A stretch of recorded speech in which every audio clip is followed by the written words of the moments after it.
Oh, good afternoon. My name is Danuta Nietetsky, Dean of Libraries, and I'm pleased to welcome you to our Spring 2022 ScholarSip event. It's great to be together in person once again at the Study Hotel, and I want to thank you for joining us here today. So let me also extend a warm welcome to our colleagues and friends who are connecting with us virtually via Zoom, and I think they'll be able to see each other, right? We're broadcasting that good.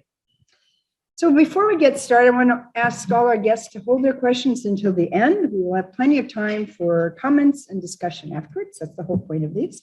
For those of you online, please stay muted throughout the presentation as we are recording this session, and we will post the video on our YouTube channel for viewing later, which Stacey will somewhere along the line. I think she's already put it in chat or will be putting it in chat. As you know, the 2021-2022 academic year marks the 10th anniversary of ScholarSip. We started this event series back in March 2012 as part of the library's strategic goal to help build cross-disciplinary community at Drexel and to connect our dragons to scholarship. For the last decade, this event has brought together close to over 1,000 colleagues from all colleges, schools, and many administrative departments for food for thought discussions and a toast to the end of each academic term. To celebrate the 10th anniversary, instead of hosting 3 events, we made the bold decision to host 10. So today's event marks our 10th and final anniversary celebration. And we really have our communications manager, Stacey Stanislav, for the brilliant idea and for telling me very emphatically, don't even think of it for next year. But we might be able to do something. So thanks, Stacey, for all of the logistics that go into pulling this off. So we're excited to continue, though, the ScholarSip tradition next year, beginning with a session in December 2022. So stay tuned for an announcement about next year's theme and speakers later this summer. So before I introduce today's thought-provoking speaker, I want to take a moment to thank you all for joining us over these last 10 years, and particularly during these challenging and uncertain times. This event series would not be what it is today without all of our past presenters and our attendees. So thank you for your help to make this such an important and long-lasting event series. We genuinely appreciate your continued support of the Drexel Libraries. And now, let me tell you a little bit about this year's 10th ScholarSip speaker, Professor Paul Flanagan. Professor Flanagan is an authority on compliance and privacy who brings decades of experience working with some of the nation's leading healthcare providers and higher education institutions. He currently directs the Privacy, Cybersecurity, and Compliance program at Drexel, and previously served as Executive Director of Compliance and Privacy Services for the Drexel University Compliance and Privacy Office. There he helped manage the university's compliance and data privacy and security programs, providing compliance and privacy services to the Drexel College of Medicine and providing Drexel's senior management with guidance to develop, implement, and maintain procedures covering the privacy of students, faculty, professional staff, and the security of institutional data. Previously, he held compliance and privacy leadership posts at Abington Memorial Hospital, Hahnemann University Hospital, and the University of Florida Shands Health System. Professor Flanagan has also served as Vice President and Chief Compliance and Privacy Officer at Precis Solutions in Wayne, Pennsylvania, and he was the Chief Compliance and Privacy Officer at 21st Century Oncology in Orlando, Florida, one of the largest medical oncology practices in the U.S. He has held compliance and privacy positions at other leading academic medical institutions across the country, including the University of Arizona and Stanford University. So Professor Flanagan is a member of InfraGard, a partnership between the FBI and the private sector that promotes public-private collaboration to safeguard businesses, academic institutions, and government agencies. He's held adjunct teaching posts at the University of Southern California, Bellevue University, and Widener University Delaware Law School. Professor Flanagan's publications include chapters and volumes such as the 2013 Health Law and Compliance Update and articles and publications that include Health Systems Review and the ABA Health Law sections, The Health Lawyer. But before I turn the mic over to Professor Flanagan, could you pass me that little water right there? The one's over. And be sure to have your beverage here. Let us continue our ScholarSip tradition and toast the end of not only the spring term, but also the end of the 10th anniversary year of scholarship. So cheers to the final exams and another 10 years of scholarship. Here, here. Hope all of you out there also do it. Thanks, Joy. You're in there for it. So thanks again for joining us today, all of you. And Paul, it's over to you.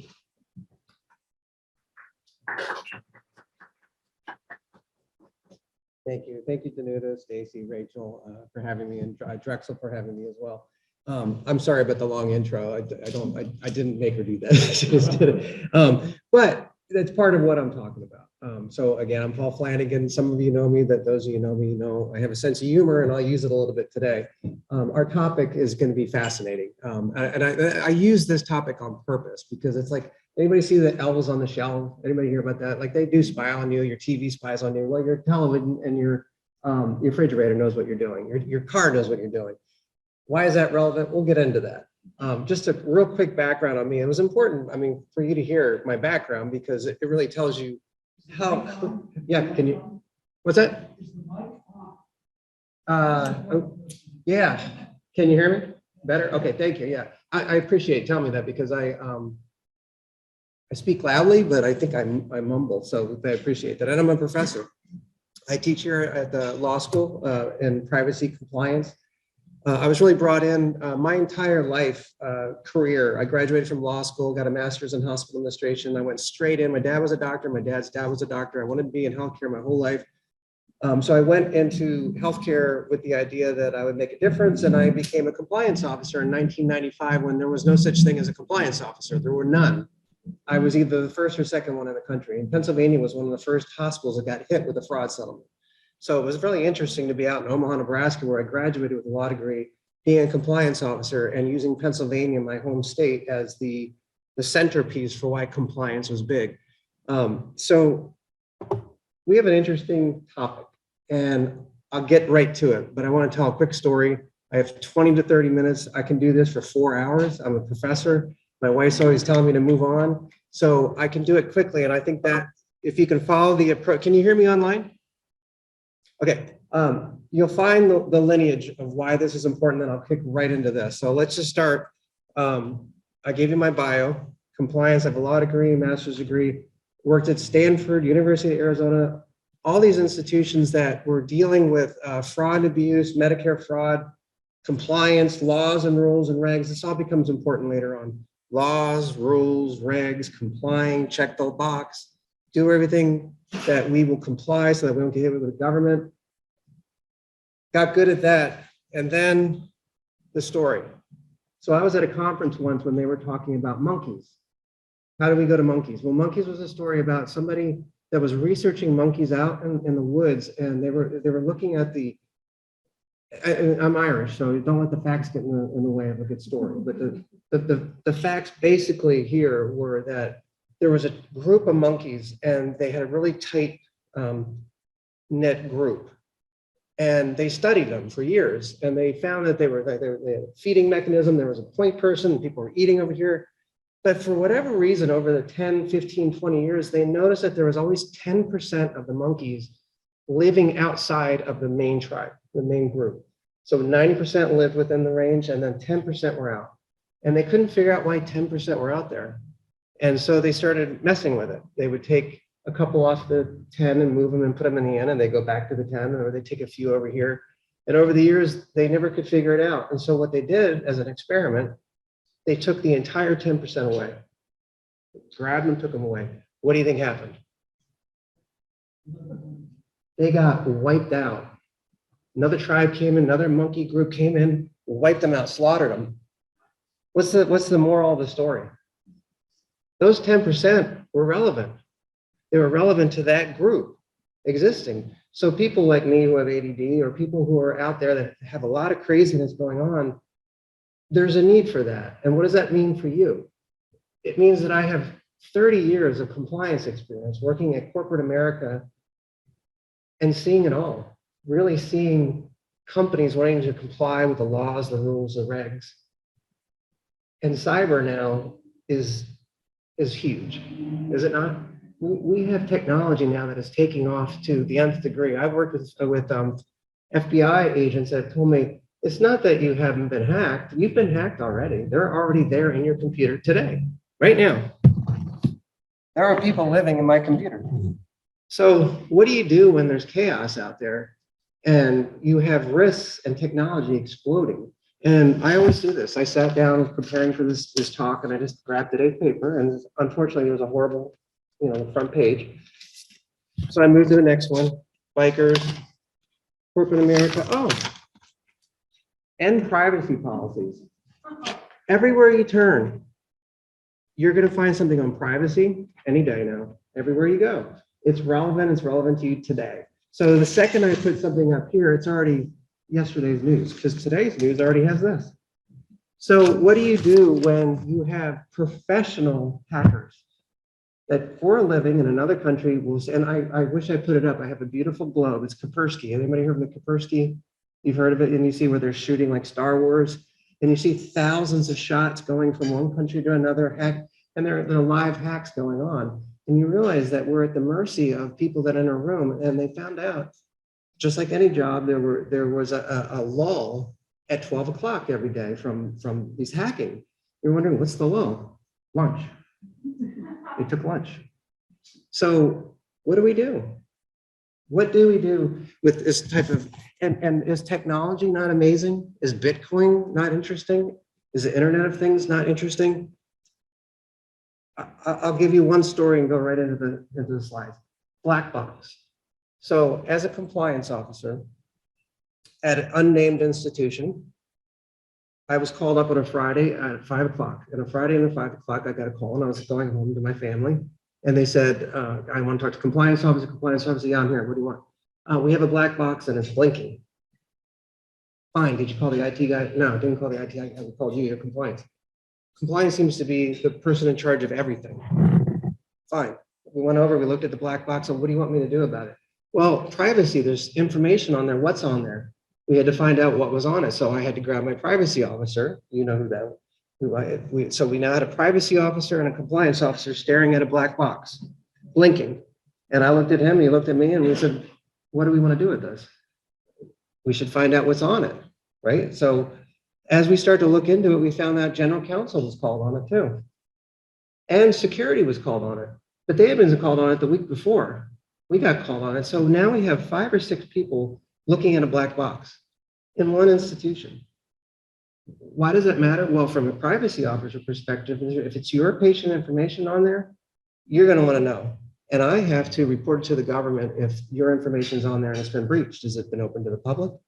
Turns out that black box was being used to make crypto. Because who knows crypto? Who's the crypto expert in here? I found out recently crypto, they need energy. They don't really give a crap about your stuff there. They're not really hacking you. They just want your energy because it takes an awful lot of energy. But from a privacy perspective, I'm scared to death because your privacy information is on there. As the compliance officer, I'm scared to death. Why? Because I report to the board. The general counsel doesn't report to the board. Privacy officer doesn't report to the board. Security officer doesn't report to the board. Compliance officer reports to the board. And what does the board say to the compliance officer? Is it fixed? How am I supposed to know? It's going to take weeks for me to figure out what's on that black box. I have to do a scan of it. And we're talking one black box. Where there's one black box, there's another. Oh yeah, there are hundreds of black boxes. And what is on those black boxes? And then really get to and what I'm trying to do is gloom and doom. That's where we're at.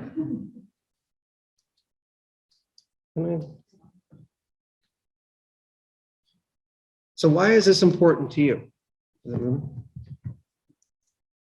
I can just do it.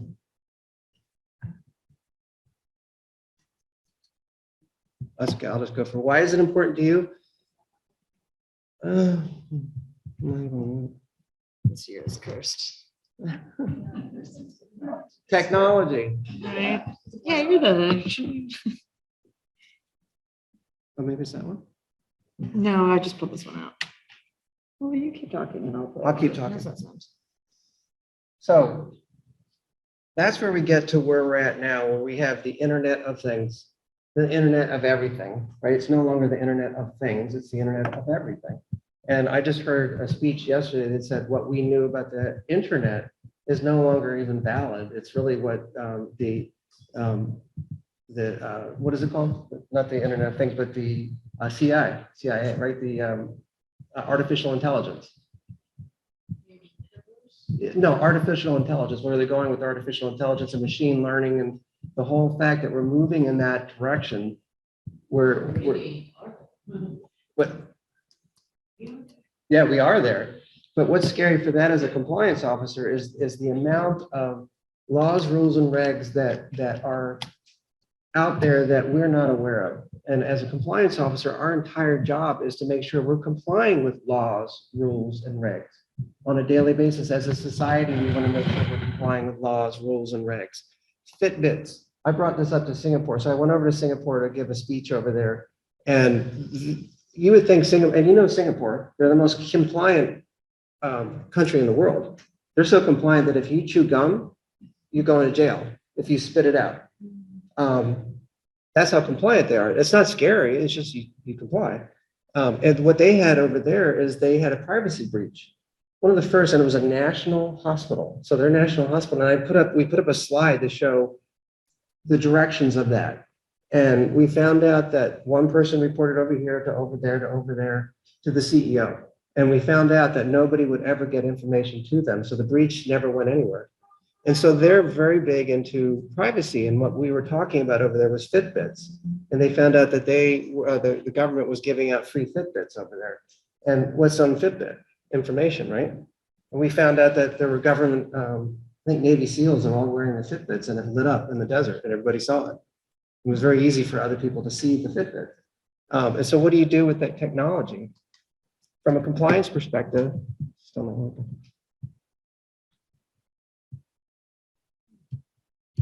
From a compliance perspective, our concern is the growth of Internet of Things. And the growth of the Internet of Things is scary to me because the technology is exploding. And what's right behind the technology is the privacy. And what's scary about the privacy is who's monitoring that. And our country, as you know, is a little different from Europe. You know, we're not really hip to the whole privacy aspect yet. We haven't even gotten a national privacy law at the moment. We have a patchwork, and we got Jim Castanera in the back. You could say wave. We wrote a book together on data privacy that was published with LexisNexis, and we'll just won an award, by the way. That's what I wanted to tell you. Over in Singapore, it just came out yesterday. You know, it's like, I didn't tell them yet. It was an award for because of the timing of this. That's not because we're great, just because what really is, this is so timing right now. Why is this relevant to you? Because what you need to know is your information is out there and are we protecting it? From a privacy perspective, from a compliance perspective, if your information is not protected, I need to let you know. From working at a company, you have to start wondering if companies are going to work with other companies to enforce this stuff. If you're a company, are you going to want to work with another company that doesn't take privacy very seriously or compliance very seriously? And that's where, and everybody knows what the Internet of Things is, right? It's a device, any kind that can connect to a data communication network with an overwhelming diversity of devices meeting the standard continues to expand. The irreverent machines of the past have become network connected smart machines. And the funny thing in that, it's basically connecting devices with on-off switches of internet. And these are mini computers all over the place. I put this wall of shame. The reason it's a wall of shame because they're ridiculous. They have this like, there's a wine bottle that tells you whether it's full or not. You really need that? We have I think it was a toaster that told you whether it was working. But it's monetizing the IoT. And what we're realizing on a lot of these issues is that it's money making. You know, they're looking for making money, and who isn't doing that? But the problem is our privacy is at risk. And I said that we're more of a company-driven country. And Europe is a little bit more into the privacy. We're a little further behind in privacy. That's at least my theory. You could challenge any at the end, but what I've discovered, and I think I've researched a lot, is that we're really corporate driven. So I'm coming at this from a corporate angle. I've been a compliance officer for corporations, and the corporations got hit hard with fraud settlements, fraud and abuse. And so the way for the government to get corporations to get in line was to put in a thing called the Federal Sentencing Guidelines. And the Federal Sentencing Guidelines is a corporate compliance program. Now, I guarantee you in 1995, you never heard of compliance. Today, you've heard of it, right? And what I hate more than anything is that everybody's heard of HIPAA, and some people just have a very general knowledge of compliance. I'm a compliance officer that happens to do HIPAA.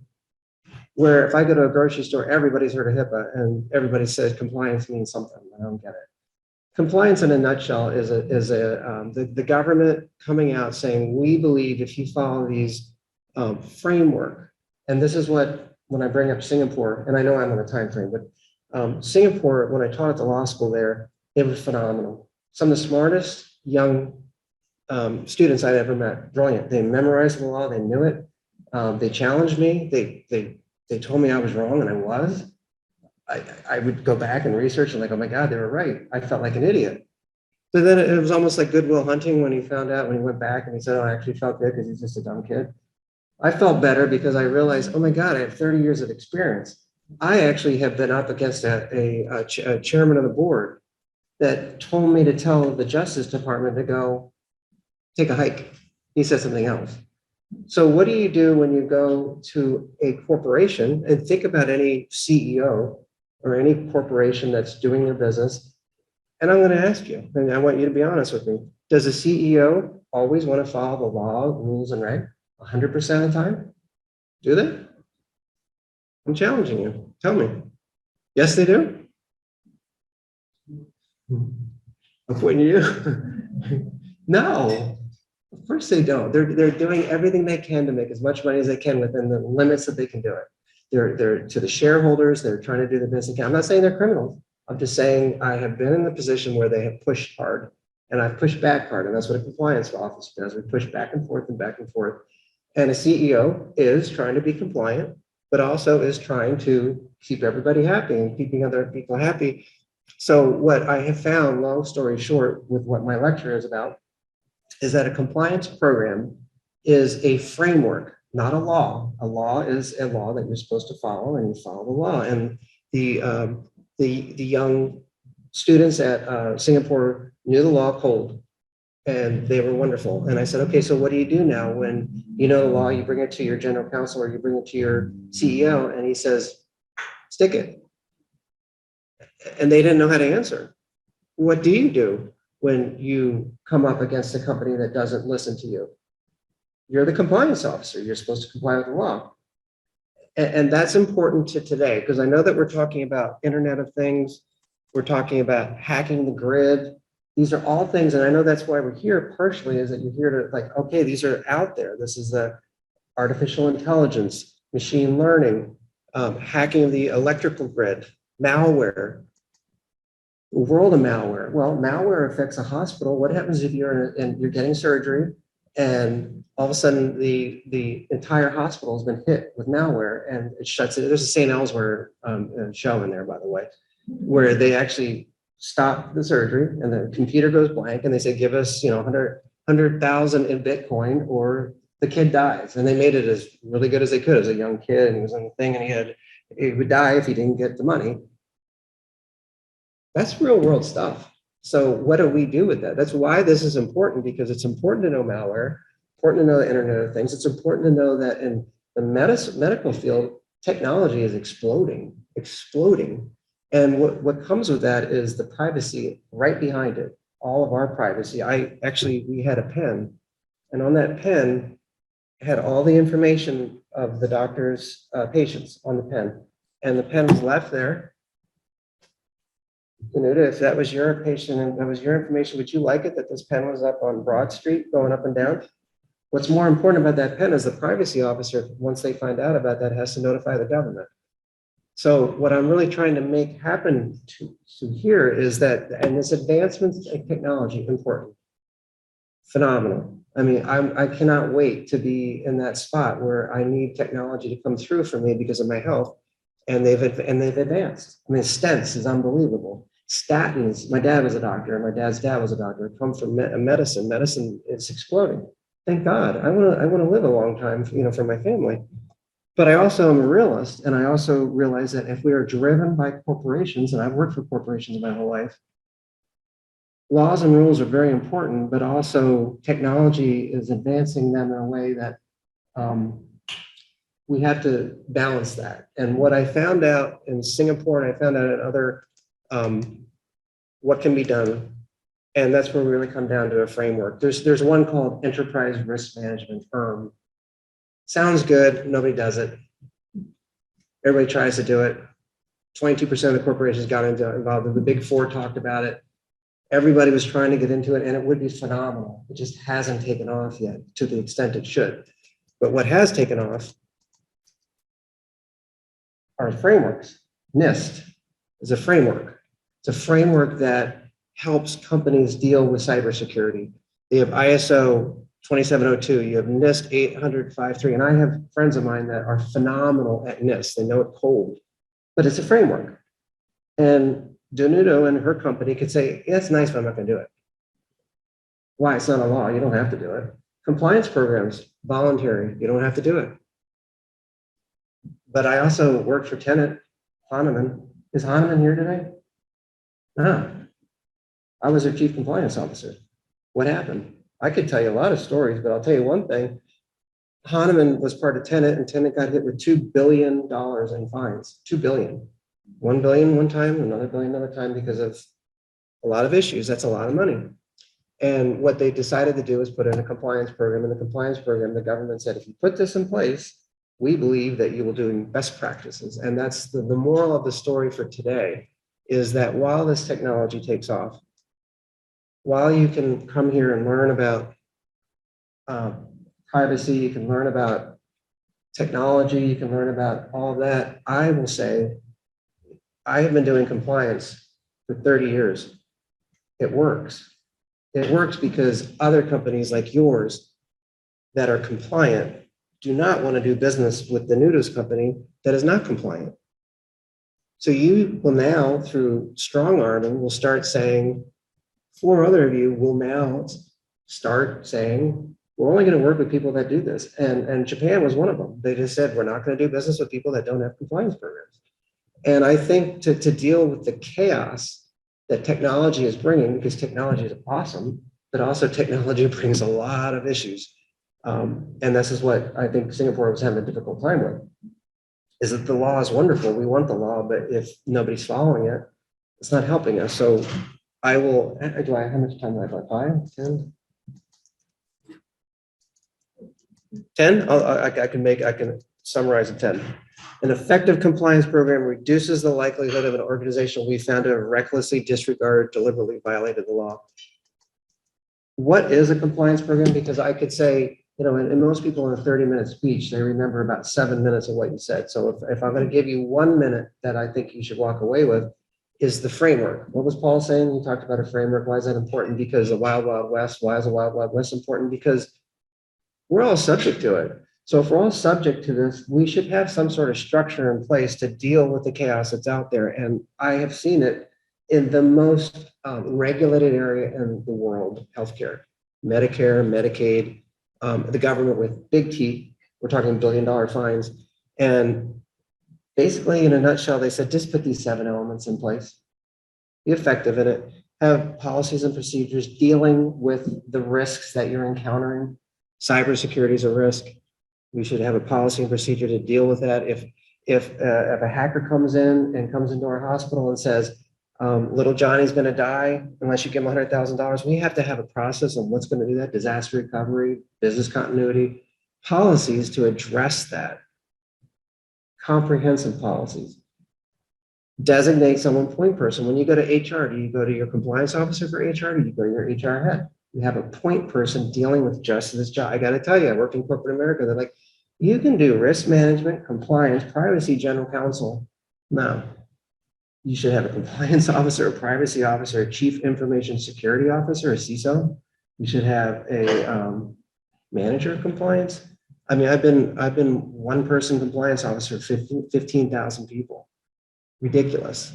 So either they believe in it or not. I've been in institutions that didn't believe in cybersecurity, so they had no cyber insurance.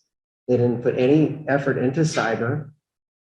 And why would you? We're barely making money where we are. And why would we invest in this? Very short-sighted. So compliance helps you think about where we're going, why we're here, and it's proactive, because the reality of a compliance program is it's almost like those sparklers that you see, you know, on a birthday cake. If you're a compliance officer and all you do is put out all the breaches that happen, all the cyber issues that are happening, and stomp them out all day long, you're just running around in circles. What you need to do is go to the top of that thing and put it out. And that's what compliance strategy is all about. That's what ERM's about. That's what risk management is about. We should know that cyber is out there. We should know that the Internet of Things and artificial intelligence is out there. If they're out there and it's full time, why are we not addressing it? Why are we not hitting it? Why are we not going after it? And I really think the law is important, but I do think getting into a best practice approach to handle this is where we need to go. And I think that's where a compliance program in place, because it works.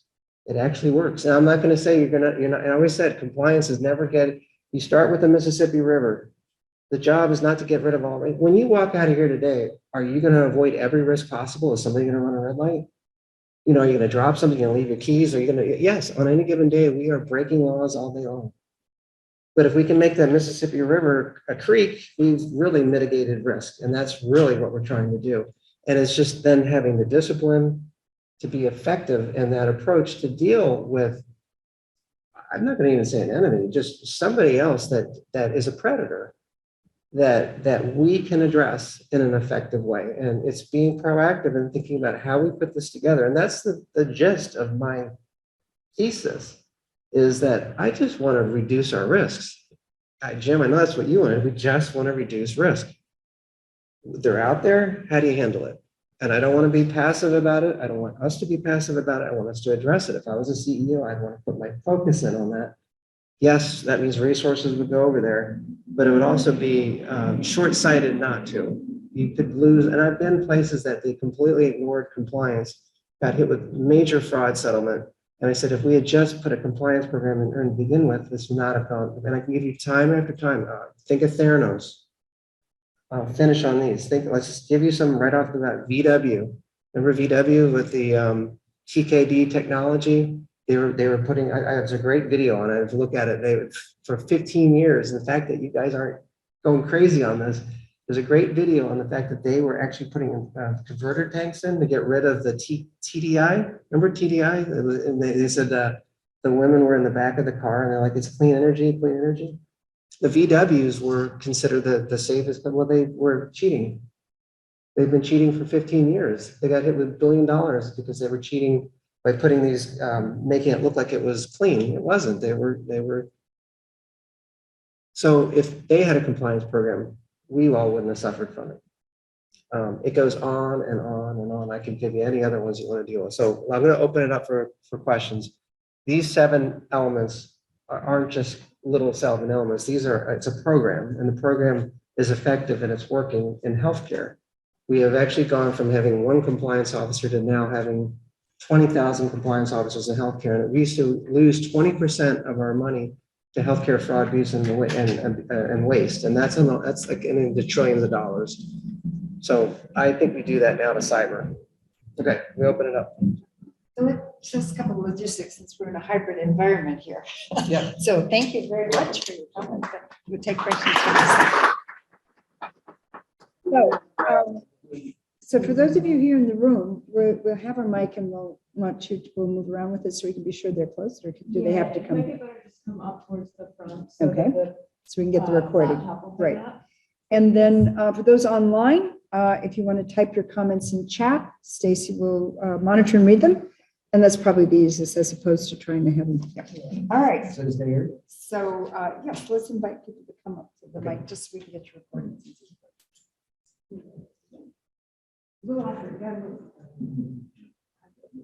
Could you identify yourself? See where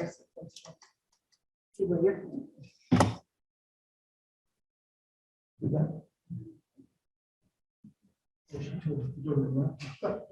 I think it's in this mic, right? Or the laptop. Yeah, I would get closer to the laptop. This mic is picking it up as well. Good attention to detail. You are doing it first. So my questions, I apologize for taking us way back to the first thing you said, but so in that company, when you found this black box with a blinking light, who put the black box in? Was that part of your challenge, was to find out what was that black box? Or did you have a black box that now was blinking? And what's your story? I appreciate you asking that. So the black box is, I like to throw that out there because the fact is when you have people staring at a black box that's blinking, it's an investigation. And black boxes were used for people to store information. And a lot back before cybersecurity, maybe 10 years ago, they were useful for people to park their information on. So these companies or universities, whoever that group may have been, they had them parked everywhere because it was nice to allow whoever to use it to be able to stick their jump drive in and use it. And that black box is outdated. And the problem with an outdated black box is that there's an awful lot of information out. And you gotta realize 10 years ago, not everybody was talking about privacy. So it's a lot more now. I mean, it's in the paper today. But 10 years ago, I guarantee you would never have seen anything on privacy. But all of a sudden, it's very important today. And now we're playing catch up because what do you do with these black boxes? You take them in, you do forensics, what's on it? If there's patient information on it, that's one thing. If there's government information on it, that's another thing. And that's the government enforcing it. But the reality is we have to start playing catch up with the technology that's been out there and the technology we didn't even know we had. So like that pen, how many other pens do we have that had all the patient information on it? So long story short, it took us having that box be investigated. They did a forensic test on it, found out there really wasn't anything patient information, which was a relief. That took the privacy officer out of the thing. Government information, but it was not protected, so that took that out. And then it was like, well, why is that box there? So we started rounding up all the boxes and getting rid of them. But we had to go check every one. And how long do you think that takes? A long time. It would take a lot longer. well, and that's the problem with this is when you have so many cooks in the kitchen, and that's an organization. That's how an organization works. You have 5 people working at cross purposes. And when it said you have policies, well, you know how many policies? Implement written policies. That sounds easy. It's not. You go into an organization, one department has a policy that completely contradicts the other policy at another department, and it's a cluster. It just is. And what I hope to do with something like this, and what I think this does, is it really narrows the scope down to saying we have risks. We need to address them. This is how you do it. And let's get with the program. Let's move things because the risks now are too great. And with cybersecurity, the risks are exploding. So I think we have to play a lot of catch up, and that means devoting resources, unfortunately. It's called being proactive in your approach to how you want to deal with risk. So do you train people to be compliance officers? Is there a certification for that? Is there an exam that you can take? So you can be a certified? There's a certification for healthcare and for general compliance officers. Yeah, just so like there's the healthcare, which is like the angry beast of the group. But then there's compliance for the rest of the world and the rest of the country that is the same 7 elements and is focusing on the generalities. Because I mean, the compliance with the laws, rules, and regs are the laws, rules, and regs for that particular. Like I was a compliance officer in pharmaceutical. That was a little different than being a compliance officer at Stanford when it was academic. Just different, but 80% of it was similar. So if I was working for General Dynamics, this is how compliance came out. It really actually came out with General Dynamics back in the 70s when they were charging $500 for toilet seats. Remember that when they were doing that, and the government got wind of it and they got mad, and so that wasn't healthcare. But what they found out is they needed a compliance officer to start monitoring wasteful use, and so yes, there are organizations out there that get people trained on this. And it's great because it doesn't have to be a lawyer. It's just anybody that has the wherewithal to identify a risk and address the risk and mitigate the risk. So in the Klein School of Law, where you teach, you have courses in that? Yes. Yeah, we have teachers in the Masters in Legal Services where we teach.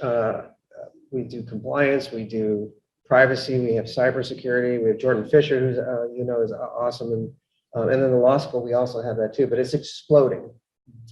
this field, because a lot of people are realizing, wow, this is a career growth field, and it is, because there's a need for risk managers, privacy officers, compliance officers, people that can address this whole new world of risk management.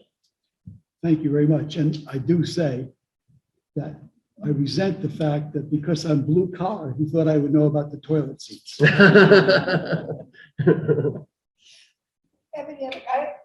I'll plug in a question, but anybody else have something you want to bring up? Well, I have a question. Yeah, sure. While you're all thinking. So I want to turn to the privacy side. I love privacy. Yeah, I do too. And it bothers me because when you said that privacy wasn't even a topic in the 90s, and I'm going to turn to some of my colleagues. It was the 80s, wasn't it? Yes, When privacy. the libraries were very, very much in the midst of protecting, based on principles of freedom of information, freedom of privacy, and the whole nature of there actually are laws in about half of our state laws, I believe, that when we used to check out books physically as our business, that would require that you would have to protect the information on who borrowed a book, because there was this belief that if you borrowed it, first of all, you opened it and you read it, but somehow that was a evidence of you being involved in something. So, Right. you know, and personally, I faced it. FBI agents came and said, turn over all the records of foreign students who are making bombs, who are looking at anything about bomb construction. And we said, sorry, we don't provide that. And we do a lot in our systems to protect the privacy of that information. We delete it, we don't maintain it. And over the years, our government has shifted. As you said, there is no national laws in the United States. There are in Europe now, there's more concern about it. But could you talk a little bit about the state of privacy, not just of information of the particular fields of medical, but just information about your behavior and what you're doing and how that's being protected based on what is it? So privacy is exploding here as well. Europe, of course, is much bigger, but over here it's more of a patchwork. They call it the patchwork because there's like 6 or 7 states now that are getting with the program. And so the different states are like California, very, very into privacy. And Jordan will know better than I do, but there's like 6 or 7 other states that are very into it, very similar, trying to be like California, but we're up against corporations that are not so big. And what this article talked about with privacy, I mean, if you read it, I just read the first 3 paragraphs. I was like, this is so relevant to you guys. It just said, I applaud Twitter for putting efforts into being more understandable. The same goes for Facebook, which recently rewrote its infamous privacy policy to a second grade level, so people would understand it. And they basically said, but by doing that, they made the privacy policy at 12,000 words. And then they also goes on to say here, it's like, who doesn't just skim through and agree to everything you just said? And you just signed your right away. And I'm telling you, if you don't know, if you have kids, I guarantee your kids will put everything in there to get a free, what's the new that they get to play, like whatever. I'm so out of it, but there's like some video game. They'll put anything in. They'll give everything. They might even put credit cards in. I mean, it's like whatever, and that's basically illegal. So from a privacy perspective, I think privacy is exploding because the reality is technology is exploding, and our information, we're just readily putting it in there. And you just brought up the Freedom of Information Act, right? And the police were asking for it, right? And the government was asking for it. Well, aren't there a lot of cases right now where what's the thing in the middle of the Echo Dot? Like hey Google, play Fleetwood Mac, and then it turns off. Well, I'm with my wife the other day, and I'm noticing that Google's blue, and it seemed to have been recording me or listening to me. And what we found out is the reality is that they can subpoena. They're trying to get that information. There was a murder, and it turns out in the murder, they think that if they got that information, so they were trying to get it. So what do you do with that? Whose right is it? Does the government get to do it? And Facebook, I mean, look at what they did. There's a number of cases out there right now where they're protecting it and not protecting it. So what's the tone though in this country right now? I Where think do you see that? I'm controversial. That's why I hated that. I mean, if you're recording, I'm going to have to edit some of this. But Where are we going with this? my view is that we're corporate driven. I'm going to go on a limb. I just think we're never going to overcome. We're a corporate-driven country. Corporations rule. They have more money. They're angrier. They have shareholders. And Europe is much more a different approach. And that's great, but we're not there. So I don't think it's getting better. I think our technology is getting better. But why don't we have a national framework? Why don't we have a national privacy? We just don't. That's just wrong. I don't understand that, but we don't take it as seriously. I mean, and how can you when we give our information away so freely? So I think we have a couple of bumpy years ahead of us where we will eventually get there. I mean, people reluctantly embrace compliance, but a lot of compliance was embraced because the government came out with, the big settlements, the $1 billion fines, and these came one after another, where I think, and privacy really, HIPAA was not an issue until they started with the teeth. They really started, like OCR, Office of Civil Rights, now has a lot of teeth. I was involved in compliance when really HIPAA was nothing. And then 10 years into my tenure, HIPAA became big and eclipsed compliance. So I think that will happen. The government will probably have to get involved, but I think corporations are going to battle right back with that. Think about the Facebooks of the world. Think about like Cambridge Analytics and things that are out there that we're dealing with. Think about the books, think about the journals that you're reading through the library systems right now. Yeah, well, Many of and them we can't protect you. no. Products. Yeah, and who wins there?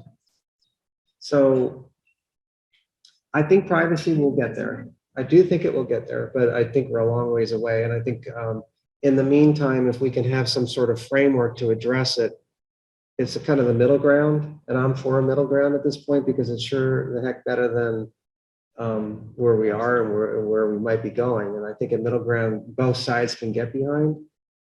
Because everybody, and it's been proven over and over again, compliance programs, companies make more money if they have an effective compliance program because you're doing business better. And it's just a slow mindset, but it's, everybody wins. Have any other questions on anything? There's one online. Yeah. I love this topic, by the way, that's why I'm speaking on. What is the role of whistleblowers in compliance and how do we support them? I read many terrible stories of honest people being hurt for speaking out. I love that question because the reality is everybody, like, so there's actually whistleblowers, and whistleblowers get a third. So if you had $1 billion fine, they get a third of that. If there's a $100 million fine, they get a third of that. So, and whistleblowers go back, some people say quitam or quitam, however you want, you're the Latin expert, how do you say it? Quitam. So the quitam goes back to like during the Civil War, right? Lincoln in the Civil War, and it's fascinating because I don't even, you're gonna probably say it better than I do, but it's been around a long, long time. And I like it. I think it's a great thing, but the reality is very difficult to bring that forward to the government because the government has to accept it. And if the government doesn't accept it, you're never gonna be able to have it go through. It's quitam, yeah. So, I'm sure what you're saying. what are you saying? So what is the quitam? Yeah, come on up. Well, here's another Drexel law professor, so he'll say it better than I will. That's the first thing lawyers always say, is there another lawyer in the room? That's the first thing they always say. Okay, so the Civil War was the first time that federal government took some really strong interest in trying to deal with fraud because there was just this enormous manufacturing boom to fund, to supply the war effort. And the law, quitam is part of a much longer Latin phrase. But fundamentally, it says that you and I have the possibility of being private prosecutors. So let's say that we are aware that President Fry is engaging in fraudulent activity here at Drexel University with one of the schools or some other operation. And we decide to become a whistleblower. So you can go to the Department of Justice and provide them with the information. And the Department of Justice can do one of two things with that information. It can either decide to go forward and prosecute President Fry and whoever else is implicated in that fraudulent scheme that's defrauding the federal government, or it's possible for the Department of Justice to say, we'll permit you to get yourself an attorney, and there are some law firms who specialize in this. And you can get your attorney, and you can go forward as a private prosecutor to pursue the case.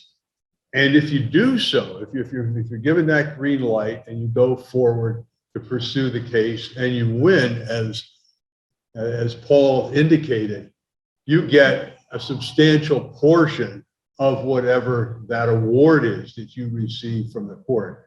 And so, there is that possibility that someone who is a whistleblower through a key tam action, along with her attorney, can obtain a really, really large judgment, and really almost, you might call it a windfall. But the reality of whistleblowing, if you look at across, so there are probably 20 whistleblower statutes just in the federal code, not to mention whistleblower statutes in virtually every state of the union.